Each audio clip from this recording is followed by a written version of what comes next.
I've been told by several people there's no reason to fear the IRS.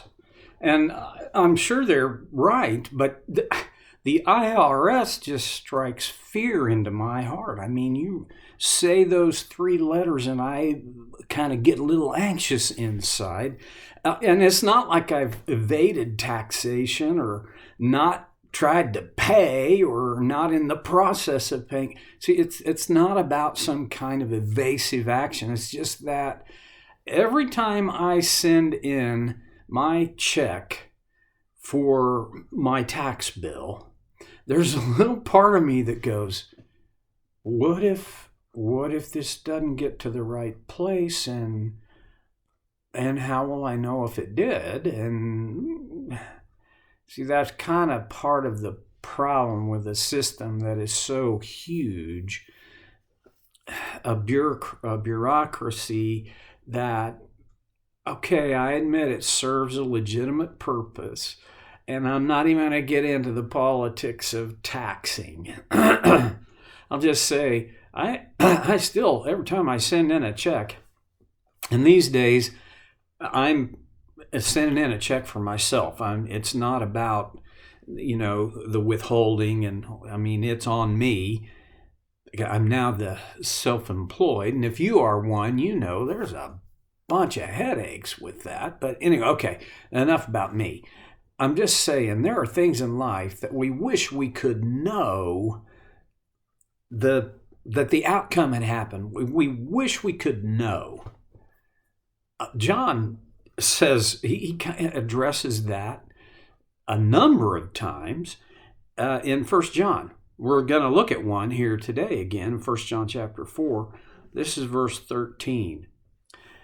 This is how we know that we live in him and he in us. Now that, how can I know? I remember as a youth minister, well, before I was a youth minister, I remember in my own life thinking, how can I know I'm really saved? Which I believe is a legitimate question. I think I would even say that is a bottom line question. Because if it comes down to, and you know this already, if I'm saved, when I die, I go to heaven. If I'm not saved, when I die, I go to hell. Well, that's pretty, those two choices, those two options or possibilities couldn't be more dramatically opposite. And here's the other thing. They're not theoretical. It's going to happen. How do I know? A lot of kids in their junior high and high school years, especially kids who've been raised in the church, they have that same question. How do I know if I'm saved? Because depending on what tradition you grew up in and that tradition's explanation and interpretation of accepting Christ and being saved, or in some, traditions it's get saved, like I go and get the mail, or so you can tell I'm not a big fan of the phrase get saved or I got saved. I love the idea that I was saved. I said yes to Jesus. He did the saving. Did I do the getting? Well, yeah, I did the receiving. But as far as me going and getting saved, I have my own issues with that whole thing. But that question is legitimate. How do you know? John evidently wanted the folks he was writing this letter to have a level of confidence about that they were living in him and he was living in them. And let's start there with when you are saved, those two deeply entwined things become true about you. First, you're living in him and he is living in you. There's this intimacy, there's this connection. Again, I'm reflecting back on my youth ministry days. I don't even remember who it was that put me on to a wonderful little pamphlet. And I mean, I'm talking small. It's called My Heart, Christ's Home. And it's really just a parable, almost an allegory of the fact that when I said yes to Jesus on his terms, he moved in the form of his Holy Spirit. But Jesus then came to live with me, in me. He became part of my personal household in that sense. It's a terrific little booklet. I should have done a little research to find out if you can download it as either a JPEG or some kind of image, or maybe you can download it as a book. Anyway, here's my, do yourself a favor. You got a computer or you can't be watching this. Do a search for My Heart, Christ's Home. And if you can turn that thing up, I think you probably will, do yourself a favor and read it. Christ comes to live with me, and I with him. John shares a word picture in the book of Revelation. And these are Jesus' words. Behold, I stand at the door and knock. If anyone lets me in, I will sup with him and he with me. And what that comes down to, thinking about Eastern culture, to sup with, to eat with, is one of the most honoring things. To be invited to eat with, to be invited into the home and share the hospitality in the meal. But when Jesus comes in, he's not necessarily just our guest. It gets what's the word I want to use? More significant than that. Because when Jesus moves in order for him to move in, there has to be a transfer of title, a transfer of ownership. It's not about, well, I'll let Jesus come in and be my honored guest. Nope.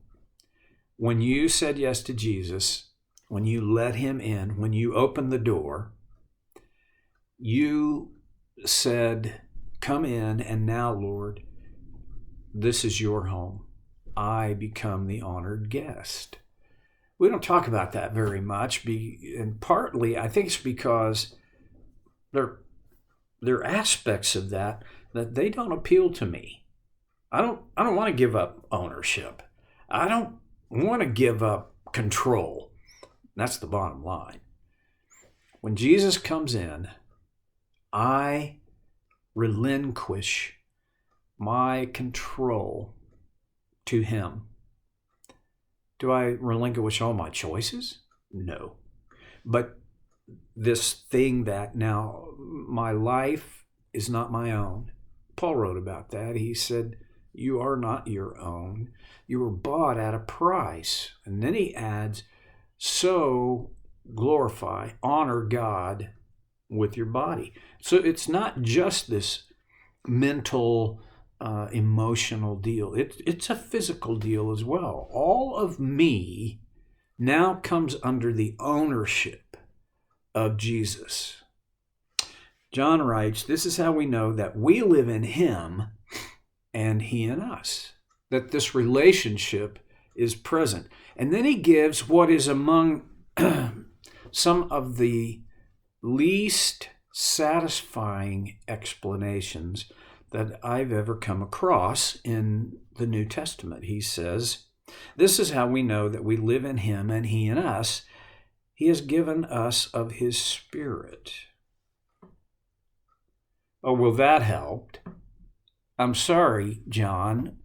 That doesn't. I don't know. So okay, this is how I know that I live in him and he lives in me. He has given me of his Spirit. Great. How do I know that? See, and maybe I'm a little touchy on this because of some of the responses I've heard and been given over the years. One that I honestly, it's not that I've heard this over and over and over again. It's just that when I heard it, I had difficulty with it, and I still have difficulty with it.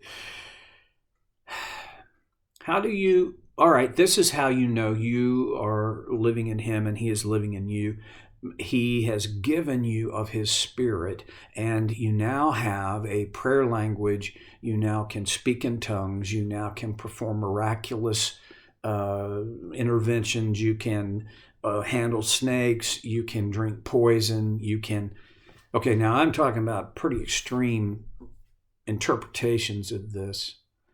They are out there, and in recent years, I've finally come down to if you, I don't have a lock on all the truth and all the interpretation of all the truth. If that's your interpretation, I'm not going to say you need to dump that interpretation, but I will say you look at the whole rest of, well, let's just start in the book of Acts. Look at all of the book of Acts, not just a few isolated cases where some of these miraculous supernatural manifestations occurred, but look at the entirety. Look at what was notably common among notably common people.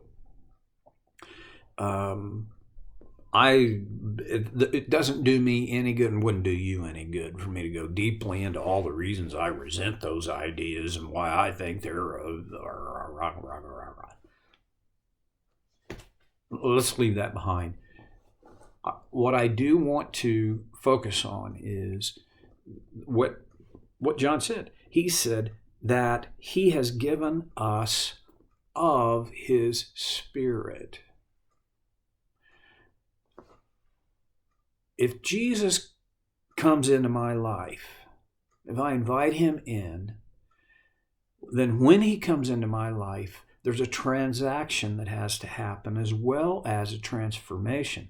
The transaction is I have to deed my life over to Him. He then becomes the owner. And when that happens, because that happens, this is an act of grace. God, by His grace, makes it possible for me to yield the ownership of my life over to Christ. Now, this is an interesting thing to me because in terms of an event, there has to be a time when I say, yes, I want Jesus to own my life. In terms of my experience, there is a process that I am constantly having to turn over more and more and more of my life over time. I can't get past that. I don't know how to resolve that other than to lean into it as a process. John says, when we do that, we can know that we live in Him and He lives in us by this, that He has given us of His Spirit. So He has somehow, here's the miracle of both salvation and what the theological term is sanctification, this growing aspect, the process that I talked about, has to do with God has put His Spirit in me.